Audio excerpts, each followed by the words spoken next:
Shalom, selamat pagi. Perkenalkan, nama saya Citra Evantri Paruku dengan NIM 219118116 dari kelas G10 Rantai Pao, Prodi PGSD Universitas Kristen Indonesia Toraja.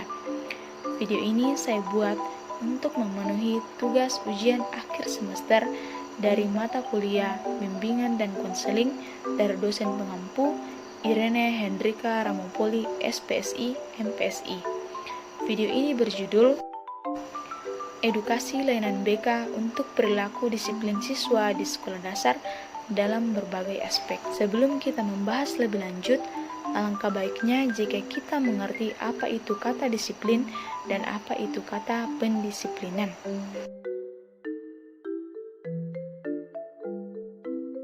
Arti kata disiplin sendiri merupakan perasaan taat dan patuh terhadap nilai-nilai yang dipercaya merupakan sebuah tanggung jawab dari yang bersangkutan. Sedangkan pendisiplinan sendiri adalah usaha-usaha untuk menanamkan nilai-nilai agar seseorang memiliki kemampuan untuk menaati sebuah peraturan. Ada begitu banyak contoh pendisiplinan yang bisa kita lakukan atau bisa kita terapkan di sekolah dasar, misalnya pendisiplinan dalam cara berpakaian, dalam cara berpenampilan, dalam proses pembelajaran, pendisiplinan waktu, dan sebagainya. Kita masuk ke dalam poin yang pertama, yaitu disiplin dalam berpakaian. Ada dua macam disiplin berpakaian di sekolah dasar, yaitu secara umum dan secara khusus. Nah, kira-kira apa perbedaan antara cara berpakaian secara umum dan cara berpakaian secara khusus? Mari kita simak penjelasan berikut. Setiap jenjang sekolah tentu memiliki aturan berpakaian tersendiri, baik itu berpakaian secara umum maupun secara khusus. Misalnya, seragam harian wajib untuk sekolah dasar adalah baju putih dan celana atau rok berwarna merah. Namun, pada hari-hari tertentu, ada pula seragam khusus yang diberlakukan di sekolah dasar tersebut. Misalnya, pada hari Rabu dan Kamis mengenakan seragam batik, hari Jumat mengenakan seragam olahraga, hari Sabtu mengenakan seragam pramuka, dan bahkan di jenjang sekolah tertentu ada yang mengenakan seragam-seragam adat. Misalnya pada SD Negeri 3 Rantai Pao, mereka mengenakan pakaian adat Toraja, yaitu Pak Tanun, dalam aktivitasnya di sekolah sehari-hari. Berikut ini contoh gambaran penggunaan seragam di sekolah dasar. Yang pertama di atas yaitu seragam merah putih, yang kedua seragam batik, yang ketiga seragam pramuka, dan yang keempat seragam dari SD Negeri 3 Rantai Pao, yaitu menggunakan seragam Pak Tanun. Upaya pendisiplinan peserta didik dalam cara berpakaian sendiri tidak serta-merta dilakukan begitu saja, namun tentu memiliki tujuan atau fungsi tersendiri. Misalnya yang pertama, untuk membedakan tingkatan pendidikan. Fungsi yang paling mendasar dari seragam sekolah adalah untuk membedakan tingkatan pendidikan. Misalnya, anak SD menggunakan seragam merah putih, anak SMP mengenakan seragam biru putih, anak SMA tampil dengan putih abu-abu, dan seterusnya. Perlu kita bayangkan jika seandainya setiap jenjang pendidikan itu bercampur aduk dalam mengenakan pakaian, tentu kita tidak dapat membedakan yang mana SD, mana SMP, mana SMA, dan seterusnya. Fungsi yang kedua yaitu sebagai identitas sekolah. Selain seragam umum, sekolah juga mempunyai seragam khusus sebagai identitas sekolah atau sebagai ciri khas sekolah tersebut. Hal ini sangat berguna ketika kita mengikuti sebuah kompetisi atau perlombaan. Masing-masing sekolah mempunyai identitas khusus melalui seragam mereka.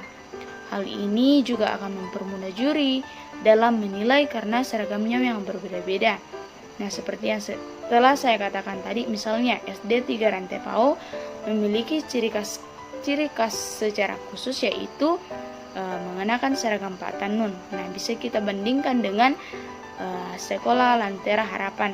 Di sekolah Lentera Harapan mereka mengenakan seragam kotak-kotak. Nah, dari kedua sekolah tersebut, dengan menggunakan seragam khusus kita tentu dapat membedakan antara keduanya. Seandainya kedua sekolah tersebut mengenakan seragam yang sama, tentu kita tidak dapat membedakan yang mana siswa dari sekolah Lentera Harapan dan yang mana siswa dari SD Negeri 3 Rentetao. Fungsi yang ketiga dari disiplin berpakaian yaitu untuk meningkatkan rasa kesetaraan tanpa memandang kesenjangan sosial ekonomi dari orang tua atau wali siswa. Manfaat selanjutnya dari pemakaian seragam sekolah adalah bisa menurunkan kesenjangan antara siswa dari keluarga yang mampu dan keluarga yang tidak mampu. Bayangkan saja, jika seandainya tidak digunakan seragam, maka pasti ada siswa yang pergi ke sekolah layaknya seorang model, dan ada juga yang datang hanya dengan menggunakan pakaian yang sederhana. Hal ini bisa membuat siswa yang lain menjadi rendah diri. Fungsi yang keempat yaitu menanamkan rasa persatuan. Salah satu fungsi positif dari adanya seragam sekolah adalah menanamkan dan menumbuhkan rasa nasionalisme dan menumbuhkan rasa kebersamaan. Selain itu, juga dapat memperkuat persaudaraan sehingga dapat menumbuhkan semangat kesatuan dan persatuan di kalangan peserta didik. Nah, ketika siswa sama-sama memakai seragam SD, maka para siswa akan merasa bahwa mereka berasal dari kelompok yang sama meskipun mungkin berasal dari sekolah yang berbeda. Fungsi yang kelima yaitu membentuk profesionalisme. Dengan memakai seragam, maka para siswa sudah diperkenalkan dengan dunia pekerjaan. Beberapa instansi pekerjaan di negara ini banyak yang menggunakan seragam, seperti misalnya profesi seorang guru, perawat, pegawai perusahaan, dan sebagainya. Jadi, ketika kita memasuki dunia kerja, kita tidak akan kaget lagi tentang penggunaan seragam, dan tentu kita juga akan merasa nyaman akan hal tersebut. Fungsi yang keenam yaitu memberikan rasa nyaman saat belajar. Yang paling penting dengan menggunakan seragam adalah membuat kegiatan belajar menjadi lebih nyaman. Hal ini dikarenakan model seragam yang sederhana sehingga begitu nyaman saat digunakan. Fungsi yang ketujuh atau fungsi yang terakhir yaitu menjadi acuan bagi sekolah dalam menyusun tata tertib dan disiplin siswa, khususnya yang mengatur tentang pakaian seragam. Ya, dengan adanya pendisiplinan seragam sekolah, maka pihak-pihak sekolah akan tergerak dalam membuat peraturan penggunaan seragam dan juga siswa akan tergerak untuk mematuhi aturan tersebut. Ya, tidak bisa kita pungkiri, kebiasaan yang tidak bisa kita tutup-tutup yaitu mayoritas dari kita pasti akan mau melakukan sesuatu hanya ketika kita terikat oleh hal tersebut. Ya teman-teman, saya yakin dan percaya bahwa di sekolah teman-teman sekalian tentu sudah memiliki aturan tentang penggunaan seragam sekolah. Jadi, teman-teman sekalian harus menaati aturan tersebut agar teman-teman sekalian bisa disebut sebagai siswa yang disiplin. Selanjutnya, kita masuk ke dalam poin yang kedua yaitu disiplin dalam berpenampilan. Selain berpakaian, penampilan siswa ketika hendak ke sekolah juga harus disesuaikan dengan aturan yang ada di sekolah. Misalnya, aturan tentang rambut siswa atau pemakaian aksesoris yang berlebihan. Ya, bayangkan saja jika seandainya para siswa sudah datang ke sekolah mengenakan seragam lengkap, tetapi penampilannya tidak sesuai dengan aturan yang berlaku di sekolah tersebut. Ya, misalnya bagi laki-laki ada yang rambutnya sudah gondrong dan bahkan mungkin ada yang dipirang. Dan bagi perempuan, rambutnya yang panjang namun tidak terikat. Ya tentu, hal tersebut tidak akan enak dipandang ya. Apalagi jika siswa-siswa perempuan datang dengan menggunakan aksesoris yang berlebihan. Oleh karena itu, kita harus memperhatikan penampilan kita ketika kita hendak ke sekolah. Contoh siswa laki-laki berseragam lengkap, namun berambut panjang sehingga kena rahasia rambut di sekolah. Yang berikutnya yaitu disiplin dalam menggunakan waktu. Disiplin dalam menggunakan waktu artinya dapat membagi waktu dengan baik, karena disebutkan bahwa waktu itu sangat berharga. Dan perlu kita ketahui bahwa salah satu kunci kesuksesan itu ialah dengan bisa menggunakan waktu dengan sebaik mungkin.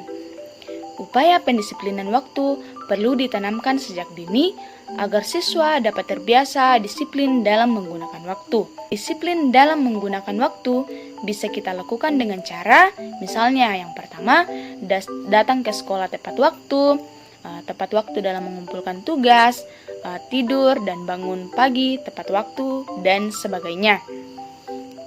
Poin yang terakhir yaitu disiplin dalam menjaga lingkungan.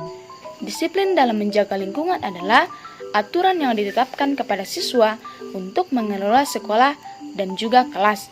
Misalnya, disiplin dalam melakukan piket harian di kelas untuk membersihkan lingkungan kelas sebelum jam pelajaran dimulai. Ya, siswa yang melanggar dengan tidak melakukan piket harian tentu akan mendapat sanksi berupa teguran atau peringatan dari guru di sekolah. Ya, kira-kira itulah beberapa contoh kegiatan disiplin siswa di sekolah dasar. Ya, tentu agar setiap poin yang telah saya sebutkan tadi dapat terlaksana dengan baik, tentu dibutuhkan kerjasama antara guru, orang tua, dan juga siswa. Misalnya, ketika di sekolah, guru mengajak siswa agar disiplin dalam berpakaian, berpenampilan, menggunakan waktu, menjaga lingkungan, dan sebagainya. Lalu orang tua di rumah mendukung hal tersebut, maka yakin dan percaya anak tersebut akan menaati aturan yang telah dikatakan sebelumnya, dan anak tersebut akan mengingat dan akan menjadi siswa yang benar-benar disiplin dalam berbagai hal. Contoh, berlaku disiplin dalam menjaga kebersihan kelas. Ya, demikianlah video dari saya. Semoga video ini bisa memberi sedikit manfaat bagi teman-teman sekalian. Sampai jumpa di video selanjutnya. Sekian dan terima kasih.